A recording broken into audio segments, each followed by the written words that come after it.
What's up, everybody, and welcome back. We are finally here for the 2024 NASCAR season. We have $1 million to first for the Daytona 500, and we'll be breaking it all down for DFS, betting, props, whatever it may be. And for fun, I wanted to give away some money in the spirit of Daytona. So in the comments section below, comment who you think is going to be the highest scoring driver on the slate, how many points you think they're going to get, and whoever's closest, I'll send you some money. 25 bucks either on PayPal, Venmo, or whatever. If this happens to be your first time here, what's up? My name is Chris Pennell. I break down NASCAR DFS each and every single week on this channel. I post videos on Saturdays, live streams on Sundays, planning for noon Eastern on Sunday, so be there or be square. It's usually a really good time. I'll answer any single question you got, and I mean any. And if you do enjoy today's video, make sure you leave a like down below. Subscribe to the channel if you're brand new, and let's dive right into it. But I guess I'll get the bad news out of the way first. If you are planning on having a race on Saturday for Xfinity and on Sunday for Cup Series, it's not looking likely right now. As a Florida resident, I'll apologize on our behalf that we have a big rain system coming in. On Sunday, we have a 100% chance of rain during the day, rainfall possibly over 1 inch. So this isn't your typical summer Daytona type storm where it's going to come in, skies are going to clear. No, whole system moving in, the whole state is going to get absolutely soaked. And then at nighttime, 80% chance of rain with rainfall near 1/4 of an inch.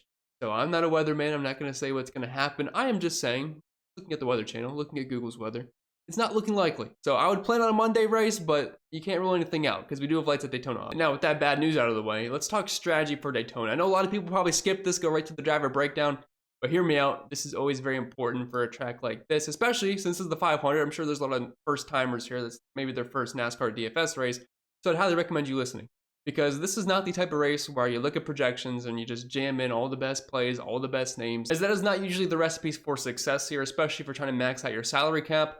Daytona is a complete wild animal when it comes to pretty much the DFS landscape. I wouldn't really say there's another sport that kind of correlates to this, because NBA, you're pretty much using your 50K.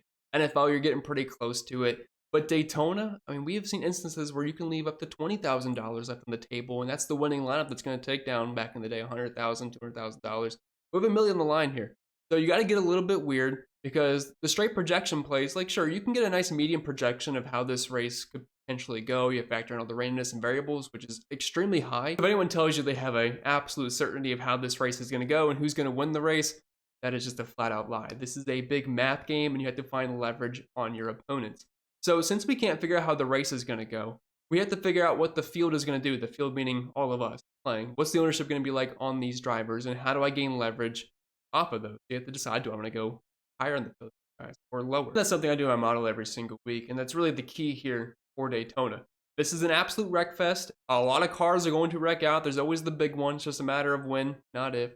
Always happens, whether it's in the beginning, the middle, or late in the race. Might come on the final lap. So if you think you're winning money at the halfway point of the race, I'm telling you right now, it is going to change. Nothing means anything until turn 4 for the very last lap. And even then, turn 4, you never know, we could get some mass chaos as well. And the reason this is, it's not like any other race, is because these guys are going to be in tight packs, the way the aero package is, and the way these cars are built for a super speedway.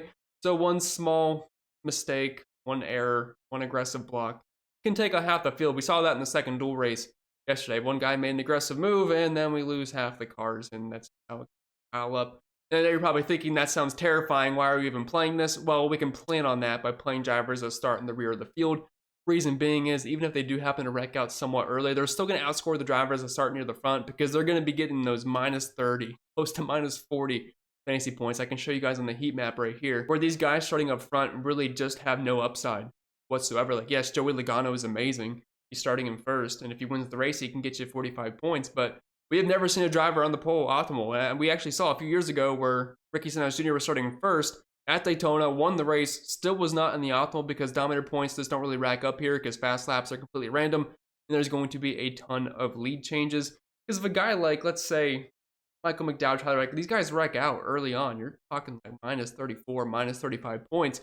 But if you roster these drivers in the back, like let's just say David Reagan, if he was the first driver that wrecked out, which I would say the chances of that happening are probably unlikely, he is still getting you 1 point. So if in the absolute worst case scenario is 1 point for David Reagan, I would take that any day over like a Chase Elliott minus 34, minus 35, minus 36 for their worst case scenario.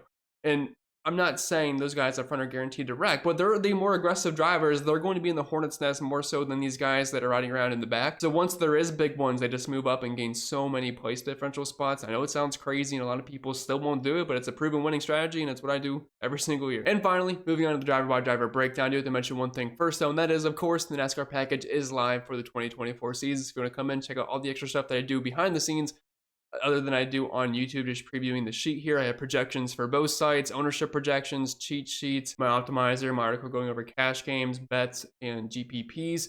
And I do have the betting model, which did get a bit of an upgrade this year, top 3, top 5, top 10, outright win, leverage model. If that sounds like something you're interested in, my prices are very fair compared to everybody else in the industry. You can find the link down below in the description or the pinned comment. You also get access to Discord, which I'm not kidding. We are hopping 24/7. It is a rowdy, crazy bunch, but good people, and we always know how to have a good time. So that's enough about me. Let's talk about these drivers. All right, so we'll start with the expensive group here first, 9K and up. And obviously, all very, very good super speedway drivers, maybe outside of Kyle Larson. But really, the only thing we're concerned about when we talk about Daytona is these starting positions. Like, you can be as good as you want to be, but I'm not going to play Joey starting in the pole. I will have a minuscule amount of Chase Elliott starting in 5th, and the same can be said for Denny Hamlin. It's all about that place differential. And really what you should be doing is just remove the names from these drivers and just look at the Q spots and play the Q spots. Because look, Ryan Blaney, Kyle Busch, they are going to be the best projection plays on the slate. Probably wherever you go, they're my 2 best projected drivers. But that's not to say that a guy like Noah Gragson, David Ragan cannot be better plays. Like, if you're trying to get different, build a full place differential lineup, leave out at least one of those guys like Kyle Busch, Ryan Blaney. You can leave out both and swap them out for the 2 drivers I just talked about, Daniel Hemrick, Anthony Alfredo, Riley Herbst. They can all outscore them quite easily, to be honest, because they shouldn't be in quite the mess that Ryan Blaney, Kyle Busch will be in as they're trying to work their way through the field, and they're going to be in that hornet's nest. So remove the names from these drivers if you want. Try to help yourself get different, because I know you can get really attached to a name. It's going to be really hard not to click on Ryan Blaney. It's going to be really hard not to click on Kyle Busch on this slate, but it's just a great way to get different, because if they get caught up in a wreck, like, everybody has an equal chance of wrecking. So play the leverage game. If they wreck out, you're going to have a huge leg up on the field, because let's be honest, we're probably going to see them in the 40, close to 50 as far as their ownership is in the milli maker. And you can have a lot of leverage to be had, because there's so many random variables that can happen where these guys don't make it. They are not auto smash locks. This is not NBA where you have a 3K guy going to play 40 minutes and he's an absolute smash, and it's pretty much impossible for him to not work out. There is many paths to failure here. Now, if you're playing cash games, yes, play Ryan Blaney, play Kyle Busch. But if you're playing tournaments, it's certainly something to keep in mind. So going driver by driver here, Denny Hamlin, excellent plate racer. He's won at Daytona, I believe 3 times, looking for his 4th here. Was great in the second dual race after he actually started trying, because he was riding around the back for a while. And the Toyotas looked really strong. They were terrible in qualifying, amazing in the pack. So I don't really have any concern there. I wouldn't be surprised if Denny gets up front, but he's just starting too far up for me to have a ton of interest. Ryan Blaney, Kyle Busch, cash locks here, and while they're not starting absolutely in the back, I mean, they're in the 30s, and these are 2 guys that can certainly see their way towards the front of the field. If you're looking at the odds, I mean, they're some of the favorites here. So qualifying doesn't really matter. Like, they're going to be able to move up. So I mean, I wouldn't be concerned about that. But yeah, cash game lock tournaments. I mean, you can play them obviously, but I just wouldn't go insane, because there is way better leverage spots on the slate with some of these lesser named drivers. Kyle Larson's got a little bit of place differential here. Typically terrible at finishing the super speedways, just an absolute wreck magnet if we're looking at some of his numbers here. If we look at the 6 races last year, I did include Atlanta, averaged negative 3.5 points per race, 26.8 average finish. Typically runs well, but just always seems to get caught up in the mess. And if we're looking at the next gen era super speedways in general, it's still just about the same. Average finish of 24th, 1.6 DraftKings points per race. He's just not a fan of these tracks. Chase Elliott, excellent super speedway driver. 2 wins in the next gen era at these types of tracks, but starting in 5th. I mean, he's basically got to win the race. So I would say that probably happens. I think my model had it around 5-6% of the time. So that probably should reflect in your exposures. I never play the pole sitter for the 500, so I'm not playing Joey. I mean, yes, he is the favorite to win, and I do have him in my model, I believe, finishing the best of all these guys. But with how much variance there is, like, my projections have Logano finishing around 13 something. That is still winning the race, because you have to factor in all that randomness. But I mean, just the chances of him dominating enough and winning the race at the same time, it's just not enough for me to really warrant playing him. Because even if he does win, gets a good chunk of dominator points, maybe gets like a max of 50-ish, close to 60 points if he leads an absolute ton of laps. But I mean, it's not going to take much for someone to outscore him to get 60 points there. So he's just an unnecessary risk, in my opinion. Brad Keselowski, like if I had to pick between those two, I'm definitely playing Keselowski. He's an excellent super speed driver. He's starting in 16, so at least we can move up 10, 15 spots if we hit an absolute ceiling. So he's in the player pool for me. He still carries risk starting inside the top 20. Definitely not someone I'd want to play in cash games. Playing cash games, just stick to the 30s. This week, there's no reason to go above that. I mean, yes, Martin Truex Jr. in 27 is going to be pretty popular, but still seems a bit risky in cash for me. So Keselowski's in the player pool. Drop into the 8K range. Chris Buescher, pretty much the same exact play as Brad Keselowski. They're teammates, and they're probably going to run together. So I'd say there's a decent chance of one Rex. The other one's probably going with them because they're next to each other. Not a guarantee by any means, but they'll be working together for sure. William Byron starting in 18th. He is a good plate racer. He has 2 wins in the next gen era at Super Speedways if you do count Atlanta. And it's just, for the 500, he's had terrible luck and he wrecks out a lot. And really, you can say that for almost all the Hendrick drivers. Bowman, Byron, Larson, just absolute wreck magnets. Chase Elliott seems to fare a little bit better. But where he's starting, he's right in that Buescher Keselowski range. Bubba Wallace not too far off. Actually a pretty good super speedway driver, so I will be rostering him a decent amount, but he's still not starting far enough back to where I'm just going to have an absolute ton. I'll definitely have him probably in the 20s as far as my exposure, but there is better plays down low. Christopher Bell, I actually do have an outright on him to win. I got him at plus 2,700 on FanDuel. That's now moved to like 1,500 and 1,600 in most places, so absolutely love the value I got there. I would not bet him at this current number, but I'll let you guys know for transparency. I do have an outright on Christopher Bell for this race. But for DFS purposes, I just can't play him starting in 4th. So at least since I'm not playing him in DFS, I'll have the hedge on him to win if he does happen to pull it off. Martin Truex Jr., he is at, I believe, 2,300, plus 2,300 on Hard Rock. I am tempted on taking him. I liked what I saw in the dual race. Obviously, he didn't finish well, but he was running up front, dominating that race until there were some issues on pit road. So I do have a lot of confidence in Truex to at least run well in this race. I know he kind of has the stigma of being a terrible super speedway driver, but in the next gen era, he actually has one of the better average running positions of all drivers at these plate tracks. Just the finishes aren't always there, but he's at 14.5 in a 12 race sample size. That is better than William Byron. That's not too far off of Joey Logano, Chase Elliott, Ryan Blaney, all elite super straight drivers. And it's actually even better than Denny Hamlin. So I think Truex can certainly contend to win this one. So I probably am going to put a little bit of a sprinkle on him to win this race, because at 2,300, I really like what I saw in the duel, which I know is not going to completely translate, but I think the Toyota should be able to run well in the pack. So Truex, he is certainly in play. I'll have a decent amount of exposure. I would not play him in cash games, though. Like, he's not the worst cash game play. People will do it, but there's other guys in the 30s that I feel like are just a bit safer. Ross Chastain starting in 21st. I pretty much have him in that same pool as William Byron, Buescher, and Keselowski, where I don't really want to get to a ton of those guys. I'm going to have them in my player pool, but you can't go too crazy because, I mean, they're kind of in that dead zone where they're starting 15 through 20. Like, yes, they have race winning upside, but also a bit of a danger zone as well. And a nice rule of thumb for those of you that are using an optimizer, you can do this if you're hand boating as well. But in my optimizer, what I do every single super speedway, especially for Daytona, so for the drivers starting 1st through 12th, I'll put them in a group. I want 0 to 1 or 0 to 2 of those drivers popping. Most of the time, it's probably going to be 0. From 13th through 24th, I will take 0 to 3 drivers in that group. Again, a lot of times it'll probably be in the lower end of that, but I don't want any more than 3, starting 13th through 24th. And then from 25th on back, I want at least 3 drivers. I'll put that 3 to 6. I'm perfectly fine if it's 6. I'm okay with it if it's 3, but most of the time it probably will end up being on that upper end. So a nice rule of thumb to follow for those of you guys who want to make it easy on yourself. If you follow those rules, I mean, you tend to have some success. And then we also have Ricky Stenhouse Jr. here, $8,000. He won this race last year. I believe he started in 31st, if I remember correctly. Very good super speedway driver. It's just either kind of records or checkers for him. So, I mean, he can be a bit of a wild card. I would play him in cash games, though, starting in 35th. I mean, you really can't go for much further back, and he's an elite driver at these types of tracks. So I will certainly take my chances on him and having a decent amount of exposure. Dropping down the 7K range, we have Tyler Reddick at $7,800. I was not expecting him to win his dual race. That is for certain. So he surprised me. He's starting in 3rd here. Makes him pretty much unplayable for DFS. He's not like he's really been a great plate racer anyway. So I have to pass on him. Jimmy Johnson starting in 23rd. I mean, he'll be less owned than Byron, Buescher, Keselowski. That's all starting right in that group. But not going to have too much appeal for me.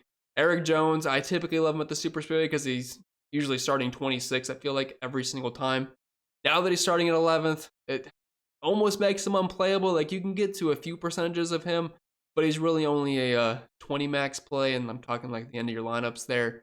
Or if you're playing 150 max, you get to a little bit. But if I'm playing single entry 3 max, I think you're kind of crazy to trust Jones. Alex Bowman starting too high up for me. Ty Gibbs teetering the line of being playable. He's kind of in that Byron Busher, Keselowski group, but I can't imagine I'd have too much at all. Austin Dillon's going to garner a lot of ownership. I think he's an excellent cash game play. And RCR is not bad at play tracks. We did actually see Austin Dillon when they did Daytona 500 before. He dumped Eric Almirola on the way to get it. And I'll never forgive him for that. Way back in the day. If you guys don't remember that slate, then it wouldn't make sense to you. But if you do, you know what I'm talking about. But yeah, excellent DFS play. So will certainly be popular. Michael McDowell, $7,200. Hate him in DFS, but I guess fortunately, I do have him at 40-1 to win the race, and that's now down to 18. So I feel great about the odds shift there. So I mean, as long as you can get good line movement, you should feel good about your bets. So I hate him in DFS, but if he wins the race, I won't be complaining too much. Chase Briscoe, $7,100, starting in 20th. Just throw him in that same pool of like the Keselowski, Busher, Byron kind of range where, yeah, he's mid-pack. A little bit of place differential, still a lot of risk. I wouldn't really put him on the same pedestal as them, but I wouldn't say he's too far off. We have seen him get up front before. Austin Cindric, another guy where I'm not playing him in DFS, but I do have a bet on him to win at 3,500. That is shorter, I think, at every single book besides DraftKings, so I did show some positive leverage there.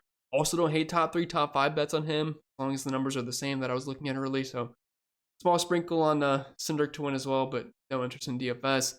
Daniel Suarez, probably not going to get there, starting in 13, starting too high for me. Ryan Preece, another guy that I like at 5,500 on DraftKings. Everywhere else he is shorter, 5,000 on Hard Rock. I believe he's at 42 on FanDuel. So by the time if I post this and he's still 5,500, put like 0.1, 0.2 units on that. Just get a sprinkle. I was showing some positive leverage over there, and someone on Twitter that I follow and I do respect his opinion, he's on that bet as well. So it always makes me, but I forget how you say his last name. It's like Jim Sanders, something like that. So a little shout out to him.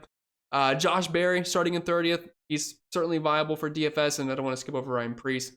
I don't think Preece is a bad tournament play whatsoever. Obviously, like almost died last time we were at Daytona, had that insane tumble.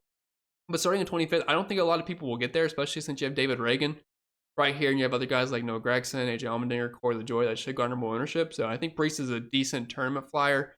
Barry in the 4 car, like as long as he finishes the race, he should get positive place differential. David Reagan is probably my favorite play on the entire slate. He cannot lose you any points.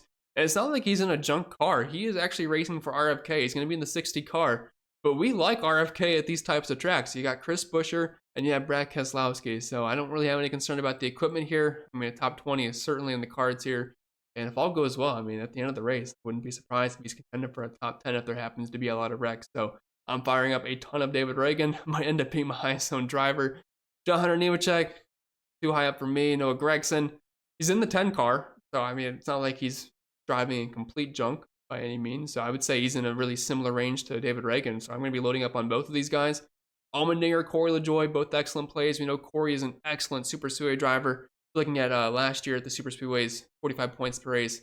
Average finish of 15th, and also 2 top 5s and 3 top 10s. And if you're looking at the 12 races in the next gen era, averaging 40 points per race, 17 average finish, 3 top 5s, 4 top 10s. So I'm pretty comfortable with both of those guys in a majority of my lineups. Not as much as Gragson or David Reagan, but I do like them a lot. Dropping down to our 5K range. Carson Hocevar, too high up for me. No Zane Smith exposure for me as well.